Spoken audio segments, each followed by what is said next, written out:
professional for it, 100%. Yeah, it's what happens. Yeah. And it's not intentional to be anything other than that. It's just you're always trying to get the best out of someone and get them to like you. Right. At all times, no one's going to buy something from you if they don't like you. Fair enough. So your first goal is get them to like you, which is flirting. After that, it's knowledge. After that, it's closing the deal. And so in the bar industry, have you ever fallen for any of these gentlemen that you started turning it on for and then maybe gone a little bit past that? I probably definitely have. Definitely have. So really what I want to say is I definitely have. Okay. It's just like, it's such a hard, like, you know, if you're like single and like there's all these cute guys around and then all of a sudden you're talking to them and like, you know, then they need you like working with them. or working with them, you know, or all of a sudden, you know, they're texting you to get into the bar and you're like, you know, you just start chatting, you're like, okay, whatever. You get caught up in it a little bit. Totally get caught up. Well, I remember because I don't want to go too far down memory lane here, but you were always the go-to girl for letting myself in, for sure. I'm not going to comment on everybody else. But I know that you still am. Yeah, you still are. I can still get all those text messages. I love it though.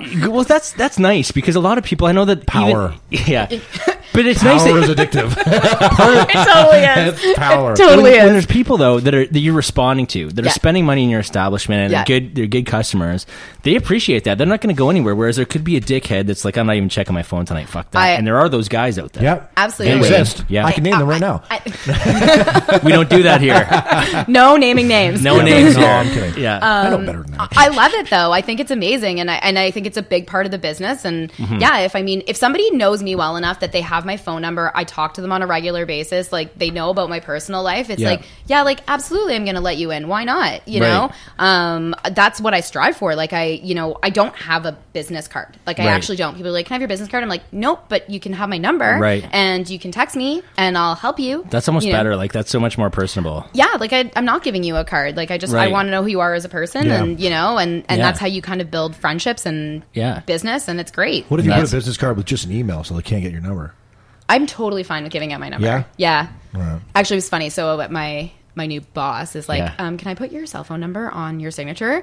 And I was like, oh, absolutely. But in my head, I'm like, the whole city has my number. Like, you can, like, I should just put it on my house, on the door. Here's my number. Whatever you need, I'll help you out.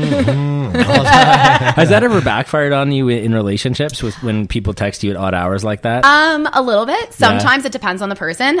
If you're dating someone who is really understanding and they're pretty, like they just get it, or they work in the industry, it's fine. I mean, I'm sure at some point it's a little bothersome. I mean, it always kind of comes out, but as long as it doesn't really turn into a dramatic issue or a fight, it's fine. Right.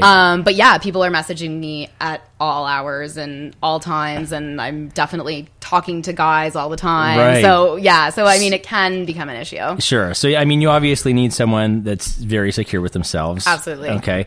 And I know that you've been through some shit in the past, and we won't name names. All good. But I know that you've gone through some things. I mean, do you want to talk a little bit about some of that stuff? Yeah, sure. So well, some of the relationships. I know that Sean knows a different lie to me. Yeah, I didn't know that. Oh yeah. But you've always maintained the same happy-go-lucky kind of spirit.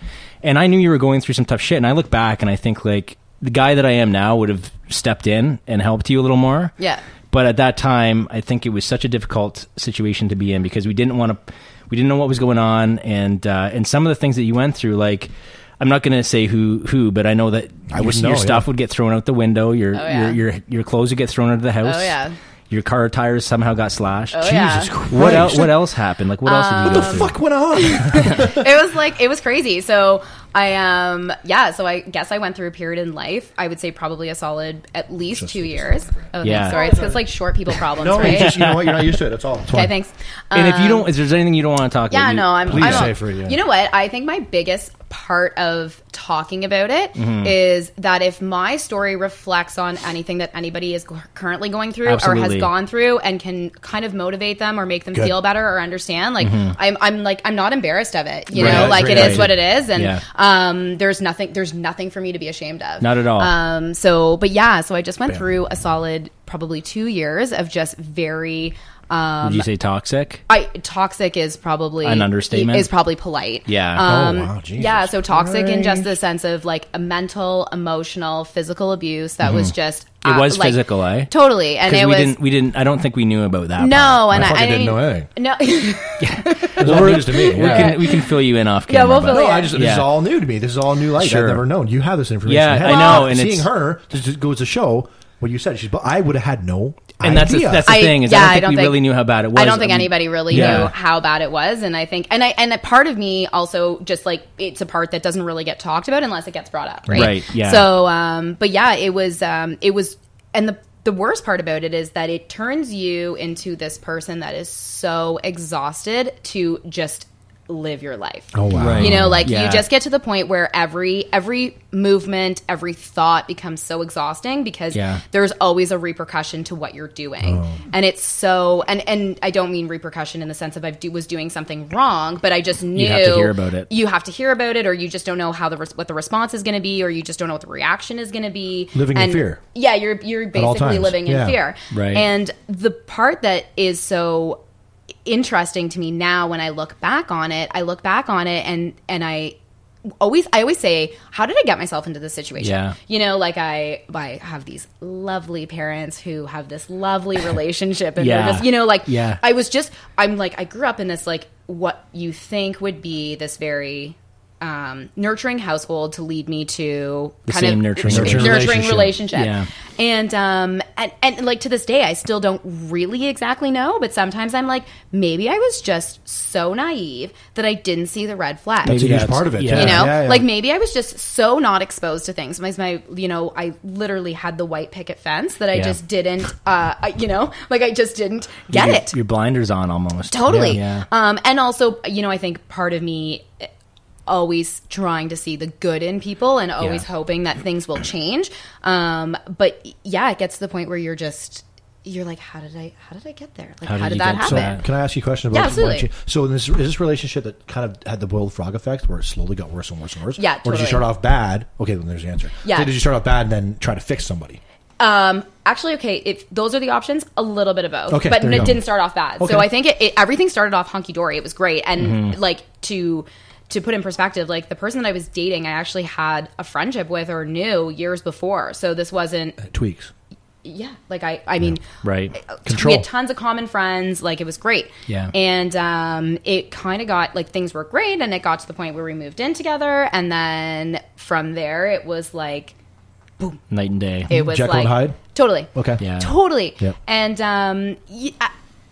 I was looking and witnessing. I was looking at myself and witnessing things and living in this world that was just so surreal. Like Yeah. I can't even. Sometimes I don't even know if those things actually happened. Wow. Mhm. Because I'm like, oh my god, like these are stories that I can tell. Right. You know? Yeah. Yeah, So absolutely. It's interesting. It's very interesting for me now watching girls that I work with at the bar Go through talk similar- about their relationships, and like I just feel so incredibly obligated Motherly. to voice my concerns or Right. my opinions. Good for because you. and whether they listen or not is a whole Probably nother not. story.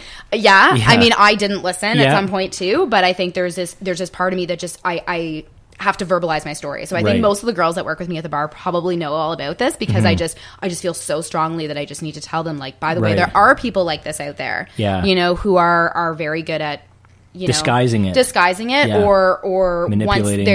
there's a comfort level, their insecurities just totally come out. Right. That makes sense. And I think, like, in all fairness, I've made my share of mistakes in relationships as well. There's been points where it's been toxic, all and I look have. back Yeah. and I want to beat the shit out of my younger self, and it's this whole thing is about helping to share stories that women have overcome and what the mindset was that it took to get there. So, like, what was it? It sounds a lot like when you say it was like every task was, it seemed like it required a bunch of energy to get through the day. It sounds a lot like this situation put you into a bit of depression to me. Yeah, it was. I wouldn't say that it was full out like clinical, Right, but absolutely. definitely a state of. So I remember being at work one day, Yeah. and I was this girl just totally just did everything wrong. And it was, and whether that was bad training or whatever, it doesn't really matter. It just did everything wrong. And I totally freaked out. Right. And my best friend, who actually used to work at Robinson Hall, looks at me and he's like, okay, I know that you're a bit of a pit bull, but that was too much. And I was like, okay. So you're becoming someone else. So I was totally becoming someone else because my instant reaction to everything was to get aggressive because everything towards me conditioned. Well, that was what I was conditioned to at that time, right? So I, maybe this is like way too personal, but I literally remember standing in my living room one day and like just being yelled at.